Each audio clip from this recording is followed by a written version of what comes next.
বন্ধুরা, আমি সোমা বলছি, সোমা মুখার্জি। এত কষ্ট হচ্ছে ভিতরে যে হসপিটালে বসে থাকতে পারছি না। আমাদের সব ডাক্তাররা সবাই খুব ডিস্টার্বড। আজকে তো ওপিডি বন্ধ রাখা হয়েছে। তোরা জানিস সমস্ত ঘটনা শুনলাম, যা যা মানে সত্যিকারের ঘটনা, যেটা আরজি করের ভিতরের যে ডাক্তার তারা তাদের বন্ধু বান্ধব মারফত এটা ছড়িয়ে মানে এসছে আমাদের কাছে। অ্যাকচুয়ালি যেটা ঘটেছে সেটা হচ্ছে, আমি শুনে তো মানে বিশ্বাস করতেও নিজেকে কেমন লাগছে রে।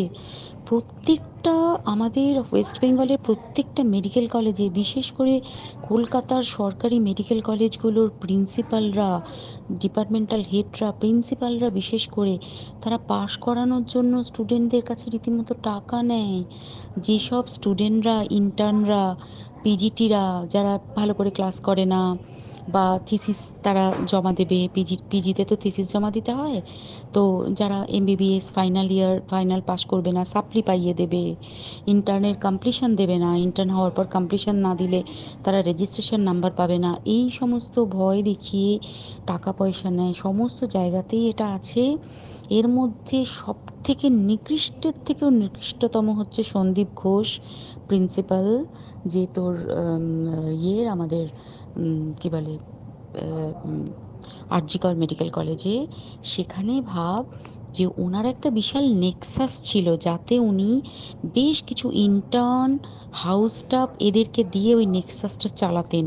তারা ওখানে একটা সেক্স র্যাকেট চালাতো, তারা একটা ড্রাগ র্যাকেট চালাতো। ড্রাগ র্যাকেট মানে ওই যে ওটাতে বলেছে না, ড্রাগ মানে শুধু ওই হেরোইন আর ব্রাউন সুগারের ড্রাগ খাওয়া বা মদ খাওয়া নয়।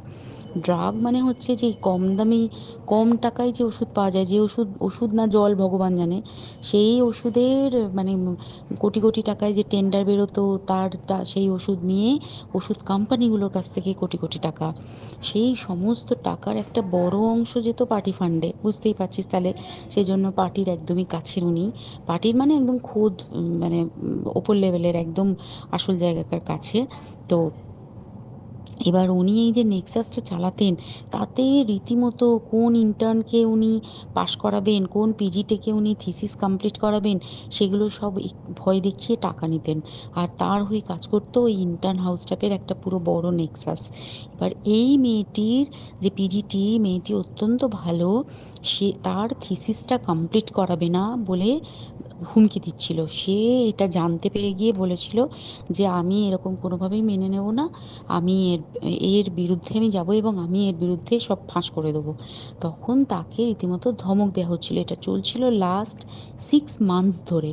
6 মাস ধরে তাকে হুমকি দেওয়া, তার প্রতি মানে বেশি বেশি প্রথমের দিকে কি করছিল, অত্যাচার করছিল। মানে কিরকম, বেশি বেশি করে নাইট ডিউটি দিচ্ছে, at a stress 36 hours duty, বেশি বেশি করে নাইট, বেশি বেশি করে খাটানো। এবং এগুলো সব জানে ডিপার্টমেন্টাল হেড, চেস্টের যে ডিপার্টমেন্টাল হেড সেও জানে, সিনিয়র পিজিটিরা সবাই জানে। প্রিন্সিপালের নির্দেশেই হচ্ছে এবং ওনার নেক্সাসের ছেলেমেয়েরাই কাজ করছে। তারা 6 মাস ধরে এটা করেছে। করার পরেও যখন ওকে আটকাতে পারেনি, তখন কি করেছে, ওই দিনকে ওরা ঠিক করেছে, যে দিনটাতে এই ঘটনাটা ঘটেছে, সেদিন কতখানি প্ল্যান্ড এবং গট আপ গেম দেখ।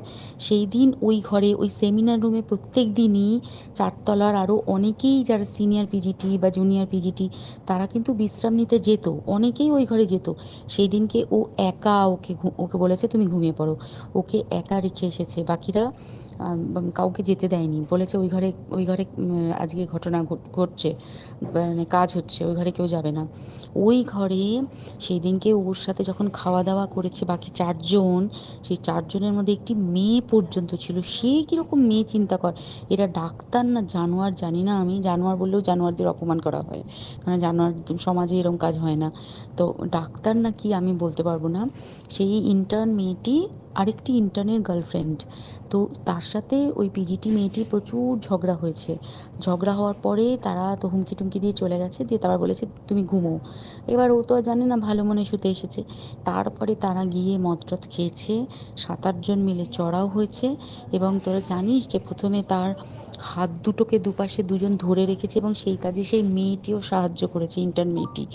2 জন ওকে পা দুটোকে টেনে জরাসন্ধর মতো ছিঁড়ে ফেলেছে, মানে ছেঁড়ার মতো করে টেনেছে, যাতে পেলভিক বোন ভেঙেছে, কলার বোন ভেঙেছে। মানে কি বিপর্যস্ত মানে বিধ্বস্ত, কি নৃশংস অত্যাচার করেছে, ওকে উল্টো দিক করে শুইয়েছে, পিঠের ওপর দিয়ে বুট পরে হেঁটে গেছে, মাথাটাকে এমন থেঁতলেছে যে মানে স্কাল ফাল রাপচার হয়েছে। এই সমস্ত করার পরে শ্বাসরোধ করে তাকে মেরেছে। মেরে তারপরে আরও যেটা আরও ভয়ঙ্কর, যে একটা মৃত মানুষকে মিনিমাম ডিগনিটি দিতে জানে না, তারা নিচে এসে দেখেছে ওই সঞ্জয় তখন বসে মদ খাচ্ছিল অন্য আরো গ্রুপ ডি স্টাফদের সাথে। সঞ্জয় ছেলেটা হচ্ছে তার কাটা সঞ্জয় বলতো ওরা, ওকে বলে ফল গাই। মানে ওর একটু ওইসব আলুর দোষ আছে, ও যত্রতত্র যখন তখন প্রস্টিটিউট এলাকায় যায়।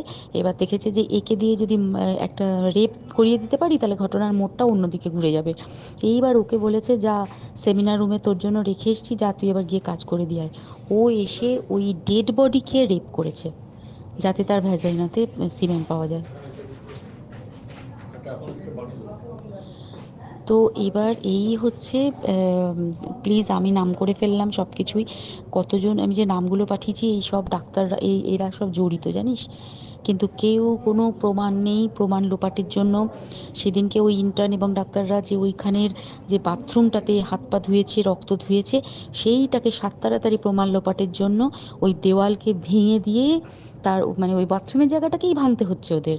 ওখানে নাকি ওরা রুম বানাবে, কালকে দেখেছিস তোরা খবরে। আর বেশি বলতে পারছি না, মানে তোরা তো সবাই প্রোটেস্ট করিস।